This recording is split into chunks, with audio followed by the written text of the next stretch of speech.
Welcome to Ellie Goldsmith's Relationship Flow. We do not have the pleasure of this special episode to host my soulmate, Masha Goldsmith, aka TeenyPop613 on Instagram, and please God, we will have her return in the future, either next week or in the new blessed year, which is coming up very soon.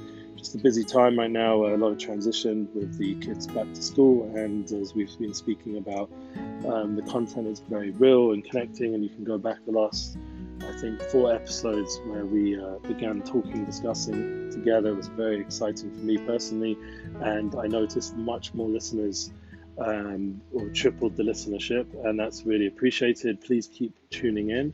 I'm going to try and include content from my discussions with her that we have not in the podcast, but will be fitting for the podcast, even though her voice will not be here directly at this point. She does want to return. I think one of the reasons, bottom line, as I already explained, is busyness, but also I think that it's giving me an opportunity now to come back to the Ellie Goldsmith flow, just to really tune into some of the things that were discussed, and to hopefully help everybody internalize them more and not take for granted that my wife, my soulmate, who's a very deep, talented, spiritual lady, made an appearance here. Actually one of her first times, I think, as far as I know, appearing online. In fact, it is her first time in a podcast format, so it was a big honor to host her, and I don't take it for granted at all. So we're going to look at the list that we already had. It's actually 5 episodes. We started off with Soulmate Special Guest Flow. That was the first episode with my soulmate, and then we went into emotional stamina, regrouping, the idea of keep going, keep simple, keep strong, keep focused, and then we spoke off around off the vacation and year together, which is where we're at right now. We're already like in the last 2 weeks of the year, and on the same journey together was the previous and last episode we did together, and it was being on the same journey inside and out. So that concept, I think, is really where we're going to stay with now, is being unified with the person in your life, and being able to, even if you can't do something, a project or an experience. For example, a lot of people are going right now to Uman Rosh Hashanah. I work for Brez of Israel, and one is our future podcast, and over there we've been discussing some of Rav Shalom Oresh's ideas about Uman and how important it is to travel to the Ukraine, to be by Rabbi Nachman on Rosh Hashanah, even though he's no longer living physically, but spiritually he's alive, and there's a promise from him for all the generations till the Messiah or Mashiach comes, so etc, etc. If you listen over there, you'll hear about these concepts, and so that means practically we're not together, like physically. If I go, I haven't yet booked my tickets, but if I do go, and I do have people willing to help me get there, it would be an opportunity to once again to live this concept of being on the same journey together, even though we're not physically in the same place.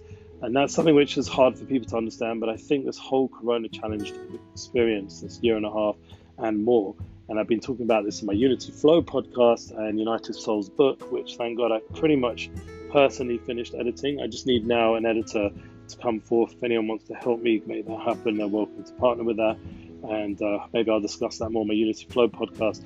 But the concept of United Souls is bringing together the reality that we are one soul. And in the Unity Flow podcast, I've been discussing again and again that being the fact that we're already one soul, we're really one unified experience, that when we're physically disconnected, it doesn't actually mean as much as we give it credit. Even though upon him, talking face to face and learning together, face to face, communicating, having the soulmate in the podcast together is a much more enhanced and powerful experience. And really the purpose of this world is to turn the physical into spiritual. So every time you have that opportunity to connect intimately, as we've spoken in our intimacy series on this podcast, Relationship Flow, we know that that's a much more profound, successful goal. To have physical connection is hugely important and really the purpose of creation.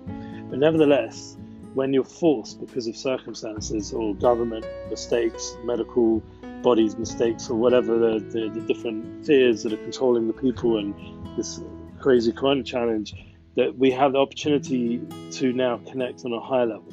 So we don't, instead of like becoming, physically outraged and trying to force connection physically, we have, like, for example, my family in London and get to see them. So I had to wait patiently until the right moment came and I got to see them physically. It was amazing. But this whole year and a half or more, it gives us an opportunity to connect on a soul level, that even though physically we're not in the same room, but I personally been having a lot of dreams about my family, people I love, people in my sphere of influence. I've been praying a lot for all the people in my life.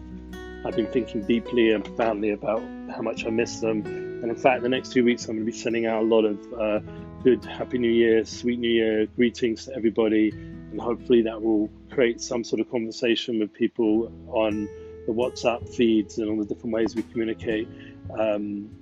It's still not the same, obviously, as actually being in their presence and seeing them face to face.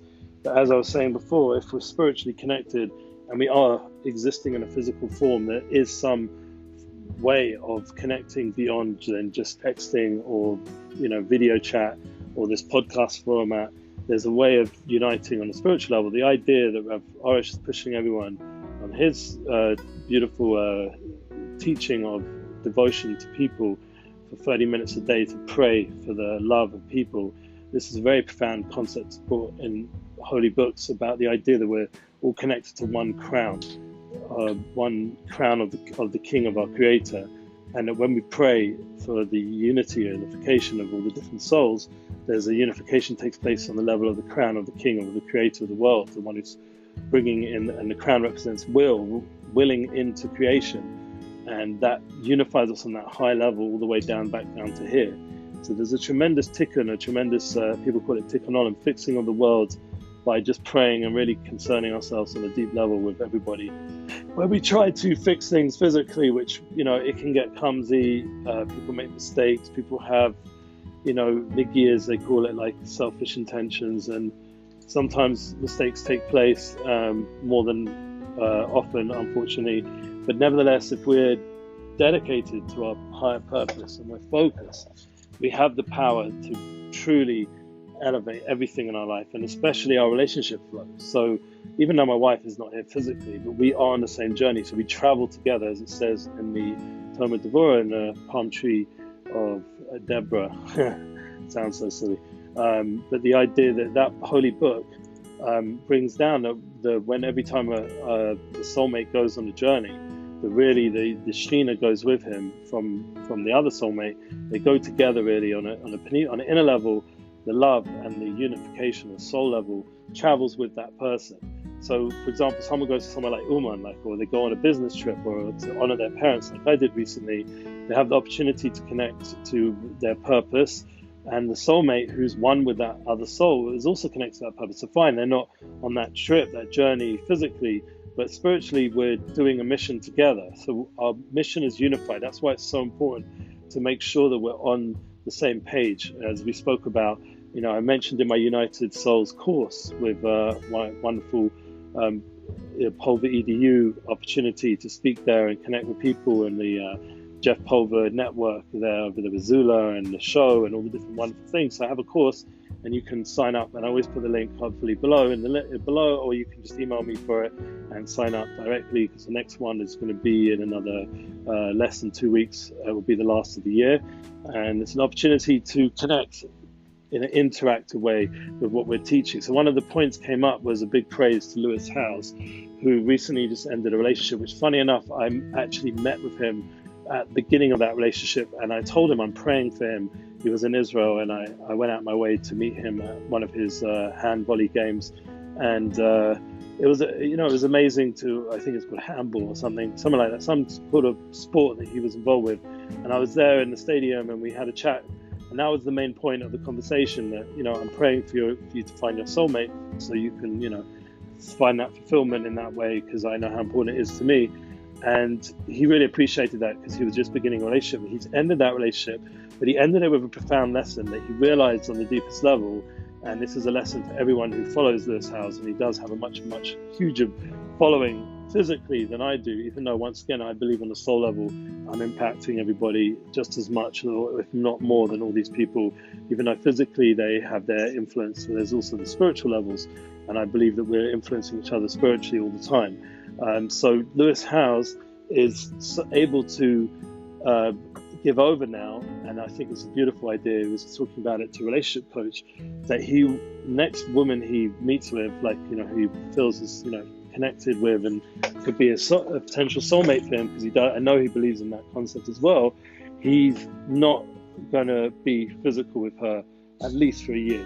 And that's something the whole world needs to hear, like everybody, including, in our world here, to get strengthened in the idea that the physical is just a distraction from the ability for the relationship to have that long-lasting, eternal success. Even if the girl he was with previously was lovely, emotionally and spiritually, I'm sure, but physically she was, very powerful, and that might have distracted him from really working out if this is really who his person is on the soul level. And by not beginning with that physical level for a whole year, then he'll be able to work out really if this is a true person that he wants to now be with eternally. And not, so you just don't have to invest all this time and heartache into something that is not meant to be long term.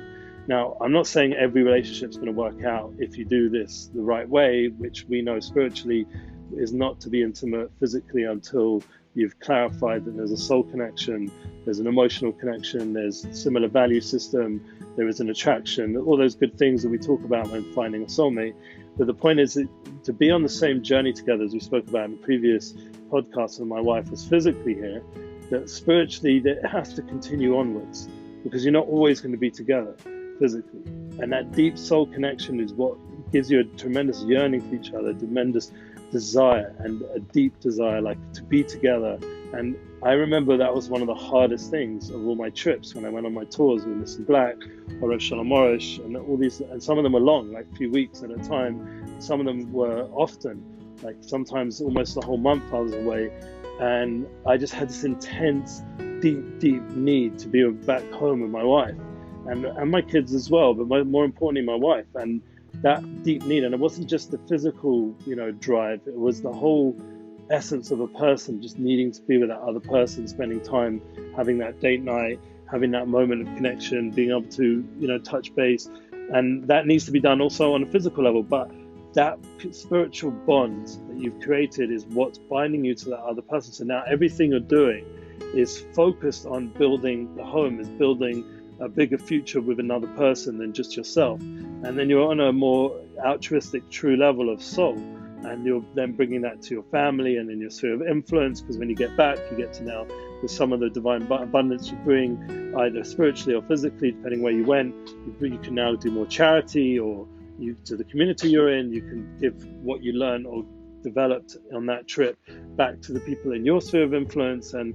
nowadays with social media and all these other things, you can connect with people globally about the experience. And this is the idea, but it's all coming to the soul level that's binding you to that purpose and to that inner drive. So now what happens if, once again, you don't have a soulmate in a revealed sense yet, but you do have it on a spiritual level? That's what we're trying to explain. And once we understand the soul level, we're always bound to who we're really truly bound to. And it's just a matter of us getting more in touch with that, to the point where it's revealed physically, or at least we have some sort of awareness that we're influencing the souls around us, that we have a spiritual connection that's very profound and binds humanity to a deeper goal than what we're seeing right now, in the external world. On the internal world, the inner world, there's a deep journey, and that's really the key to this whole time period. Elul, Ani the Dodi Veli, I'm to my beloved is to me, is to understand this deep relationship we have with our Creator, and to bring that into the new year, Rosh Hashanah, Yom Kippur, Sukkot, which is coming up. It's a deeper and deeper experience of getting deeper and deeper into our connection, more inner and inner, for Rosh Hashanah, now with the King, and then we're going deeper into the relationship all the way through the 10 days unto Yom Kippur. We're in the Holy of Holies, and then during Sukkot, now we're living together and experiencing the relationship in an intimate setting outside of our normal situation. And now we're in Simchas Torah, we're bringing that idea of joy and happiness and unification of Shmini Atzeres with the rain, Tfilas HaGeshem, this idea of Yichud, of the unification of heaven and earth, that represents like the union of the idea of the Mashpir and Makabel, the one who's giving, the one who's receiving. These are very deep, profound concepts, but that's what takes place really on Simchas Torah. It's the ultimate Yichud, it's the unification, and then you bring that kind of joy and unification into everything, into the whole year. That's the kind of process of relationship that we have. And in order to me to be a bit more practical, I have to bring my wife back down into the podcast. Hopefully, like I said, one more time before the end of the year, we'll be able to do a class together. But once again, if anyone has any feedback, check out the link we'll put there for the course. Right now it's a LinkedIn link, but you'll get the update there when we get the actual link for to sign up. And it's appreciated whoever joins and connects. Please give feedback. That's the one thing we're missing. We're not getting enough feedback on the podcast, even though there's much more listeners, which is appreciated beyond words. Anyway, everyone should be blessed with a unified soulmate and a unified new year coming up, a sweet new year, happy new year with all the family and friends, and I can't wait to connect again on our relationship flow. You share yours. Bye.